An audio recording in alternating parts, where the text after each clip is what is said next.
Hey guys, welcome back.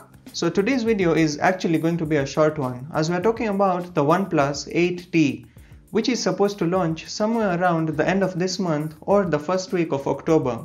So OnePlus usually releases two flagships every year, their main lineup and the T version of the devices, which sometimes brings about great improvements and other times is just a very incremental upgrade, to say things like just the processors. With the upcoming OnePlus 8T, it seems to be one of those times of incremental upgrades, as there is a possibility that there won't be an 8T Pro as well. But there are some notable improvements, so let's check them out. Starting with the screen, we'll be seeing a 6.55-inch 120Hz panel. The regular OnePlus 8 that released earlier this year maxed out at 90Hz, so an upgrade to 120Hz is a welcome change. And as you can see with this leaked photo of the OnePlus 8T, it also seems that OnePlus has done away with the curved edges this time around, which is, well, it's a matter of preference, but I do prefer a flatter screen, especially considering that the screen curve on the OnePlus 8 Pro was very pronounced. Coming to the processor, we'll be seeing the Snapdragon 865 Plus CPU inside the OnePlus 8T. So yes, right in line with the likes of the Note 20 Ultra. The phone will also come in with 8GB of RAM and 128GB of UFS 3.0 storage. The cameras do see a noticeable improvement, as the 8T will have a quad camera setup featuring a 48MP main sensor, a 16MP ultra-wide, a 5MP macro and a 2MP depth sensor. The setup looks great on paper, but I'll say it that OnePlus is yet in the game of adding useless camera sensors to their phones to make the so-called quad camera system complete.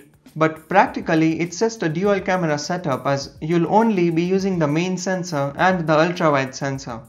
They really need to get rid of the macro and the depth sensor.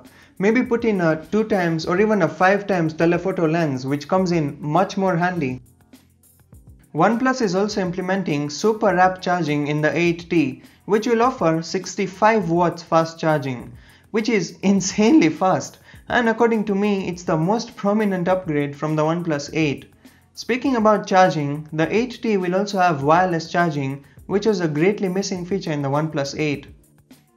That's mostly it for the OnePlus 8T. And yeah, the phone will also come with the latest OxygenOS 11 based on Android 11 right out of the box. And as you might know if you've been following the channel, I've been a big fan of OxygenOS. But I think that this version will change that. They've mostly copied the One UI skin that comes in Samsung phones, and that takes away from the entire stock Android experience that OnePlus phones have basically been known for. Well, that's a rant for another day. Concluding with the OnePlus 8T, they've solved the mistakes that they've made on the regular OnePlus 8 by adding a 120Hz screen and wireless charging, which also added the bonus perks of the Snapdragon 865 Plus. So if you just upgraded to the OnePlus 8 or 8 Pro, you're better off skipping this version and waiting for the OnePlus 9 that will come out next year. Well, that's been it for this video. Thanks a lot for watching. Be sure to subscribe to support the channel, and I'll see you guys really soon in the next video.